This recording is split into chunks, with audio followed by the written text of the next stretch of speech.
समस्या ये है कि यहाँ डॉक्टर एनेस्थीसिया वाला डॉक्टर नहीं है।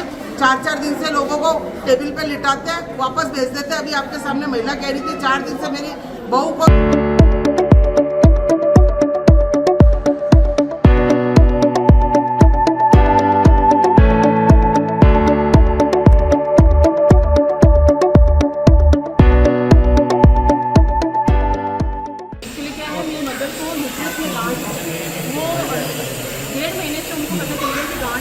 हमेशा हमें बोला जाता है कि अब होगा ऑपरेशन, अब होगा। लास्ट ट्यूसडे को मतलब मंडे को हमें मम्मी को एडमिट कर दिया था रात को कि कल आपका ऑपरेशन है। एंड टाइम पे 10-11 बजे हमें बोला जाता है कि नहीं कल नहीं है, शुक्रवार को होगा। कल रात से मम्मी एडमिट है। सुबह से उनको बोला जा रहा है कि आपका ऑपरेशन है। वो लाइन में क्यू में बैठे हैं। सुबह से उनकी ड्रिप भी नहीं लगी हुई है, तो मतलब उनको भूख प्यास जो लग रही है वो भी वो गौरव कर रही है। उसके बाद भी एनेस्थीसिया वाले नहीं आ रहे। अभी तक उनका कोई पता नहीं ऑपरेशन होगा कि नहीं होगा। ये हमारा, और हम यहाँ से नहीं हैं। मेरे पापा मकराना से आते हैं, हम मकराना से हैं, वापस से आए, छुट्टियाँ ले, पॉसिबल नहीं होता है। हर मरीज़ के साथ टाइम भी समय हो गया, कितने चक्कर काट चुके हैं? चक्कर हम 10, मेरे पापा हैं, इस महीने भी हमने कम से कम 5 दिसंबर से घूम रहे हैं। और इस महीने तो ये मान के चलिए इस वीक में हमने 4 चक्कर काट लिए। कभी ट्यूसडे, क्योंकि यहाँ पे गायनिक का ट्यूसडे और ये फ्राइडे को, ये आज नहीं हुआ तो फिर ये ट्यूसडे पे डाल देंगे।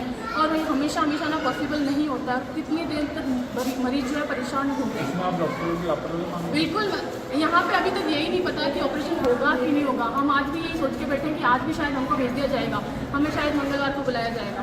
और इवन मेरी मदर के साथ साथ वहाँ पे जो प्रेग्नेंट लेडीज़ बैठी हैं वो भी कितना ज़्यादा सफ़र कर रही है। कुछ भी नहीं हो पा रहा है यहाँ पे। हमको किसी को कुछ नहीं पता कि आज ऑपरेशन होगा कि नहीं होगा। ये वाली सिचुएशन है। जहाँ तक बात है, यहाँ पे कोई पूछने वाला नहीं है, कोई बताने वाला नहीं है। किसी से जाके पूछें, यहाँ पे कोई बताने वाला नहीं है। और आप यहाँ पे वॉशरूम की हालत देख लीजिए। यहाँ पे वेट कहाँ करें हम? वॉशरूम बहुत सारे टूटे पड़े हैं, कुछ भी नहीं है। आज देखिए, हम राजकीय सैटेलाइट चिकित्सालय जो आदर्श नगर में है वहाँ पर उपस्थित हुए हैं। और कई यहाँ के पेशेंट्स के फ़ोन आ रहे थे कि यहाँ पर बहुत समस्या है। तो यहाँ आकर पता चला कि सबसे पहली चीज़ तो इस हॉस्पिटल के अंदर जो अधीक्षक लगाए हुए हैं वो अधीक्षक यहाँ पर मौजूद नहीं रहते हैं। वो हमेशा जेएलएन रहते हैं या खुद के प्राइवेट चिकित्सालय में रहते हैं। अधीक्षक यहाँ उपस्थित नहीं होते हैं। अधीक्षक का काम होता है कि हॉस्पिटल की सारी व्यवस्थाओं को व्यवस्थित करना। कोई डॉक्टर अगर छुट्टी पे है तो उसकी जगह दूसरा डॉक्टर की व्यवस्था करना, अस्पताल में मरीजों के लिए पानी की व्यवस्था करना, बिजली की व्यवस्था नहीं है तो जनरेटर की व्यवस्था करना, क्या जनरेटर चालू है कि नहीं है, ये सारी व्यवस्थाएं अधीक्षक के अंडर में आती हैं। आज भी ऐसा ही मामला देखने को मिला है कि जितने भी यहाँ पर आज गायनिक के जो मरीज़ हैं वो गायनिक के मरीज सब यहाँ एडमिट है। करीब 6 मरीज थे और सभी को ये कह दिया गया कि भाई आज एनेस्थीसिया वाले डॉक्टर नहीं है, इसलिए आप लोग जनाना चले जाए। अब आप बताइए, जनाना जाने का मतलब है यहाँ से 1 घंटे का रास्ता है और इस बीच में मरीजों के साथ कुछ भी हो सकता है। जबकि सारी सुविधाएं सरकार ने यहाँ व्यवस्था दे रखी है कि गायनिक के साथ में एनेस्थीसिया की यहाँ पर ड्यूटी रहेगी। अगर यहाँ एनेस्थीसिया वाला छुट्टी करता है तो उसकी जगह जेएलएन से एनेस्थीसिया का डॉक्टर यहाँ आना चाहिए।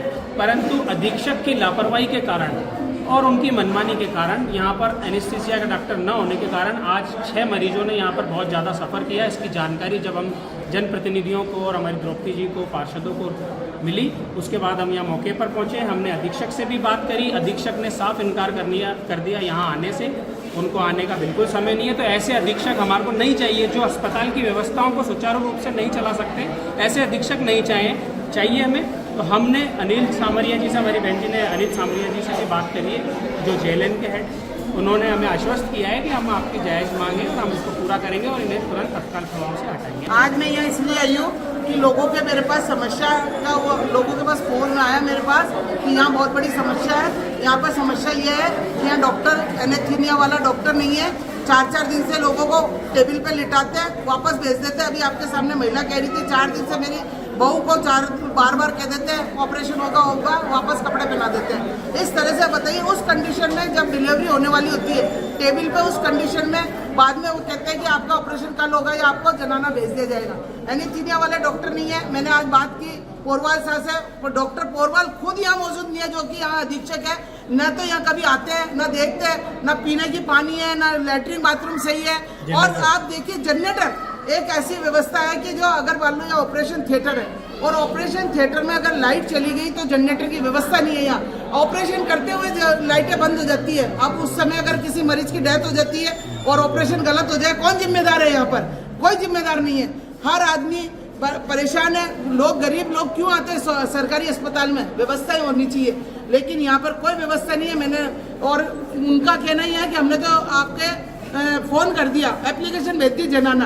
अरे जनाना एप्लीकेशन भेज दी, आपको व्यवस्था करवानी चाहिए, आप खुद ही यहाँ मौजूद नहीं है। अच्छा, उसके बाद यहाँ से लोगों को लास्ट मोमेंट पे सुबह 6 बजे से भूखी प्यासी महिलाएं यहाँ पड़ी है ऑपरेशन के लिए। उसके बाद आप डॉक्टर 1 बजे कहते हैं कि उन्होंने फ़ोन किया, भाई एनीस्थीनिया वाला नहीं है, तो फ़ोन करते हैं हमारे पोरवाल जी, कहते हैं आप ऐसा करो जनाना रेफर कर दो। रेफर करना एक समस्या का समाधान नहीं है। जब सारी व्यवस्था सरकार ने दे रखी है, कांग्रेस सरकार ने इतनी अच्छी व्यवस्था यहाँ करी, उसके बावजूद इस अस्पताल को कंडीरा का बना के रखा। यहाँ कोई व्यवस्था नहीं है। कौन सा हॉस्पिटल है ये सैटेलाइट हॉस्पिटल है आदर्श नगर। प्राइवेट हॉस्पिटलों में भी भेजा जाता कई मरीजों को। भाई जब देखिए व्यवस्था नहीं होगी और आप लोग ऐसे डिले करोगे, हर आदमी बेचारा चाहे कर्जा करेगा चाहे कुछ भी करेगा, अपने मरीज को बचाएगा ना वो, तो वो जाएगा बेचारा प्राइवेट हॉस्पिटल में जाएगा। जब यहाँ से कह देंगे कि आप जनाना जाओ, वहाँ जाओ, तो परेशान होकर कहीं ना कहीं तो जाएगा। सभी प्रदेशवासियों के लिए रंगों का ये त्योहार खुशियों और सफलता के नए रंग भरकर लेकर आए। दिलीप इसरानी नगर पालिका अध्यक्ष निवाई टोंक सभी प्रदेशवासियों के लिए रंगों का ये त्योहार खुशियों और सफलता के नए रंग भरकर लेकर आए। सौजन्य से तहसीलदार प्रवीण कुमार सैनी, तहसील उनियारा, जिला टोंक, राजस्थान। सभी प्रदेशवासियों के लिए रंगों का ये त्योहार खुशियों और सफलता के नए रंग भरकर लेकर आए।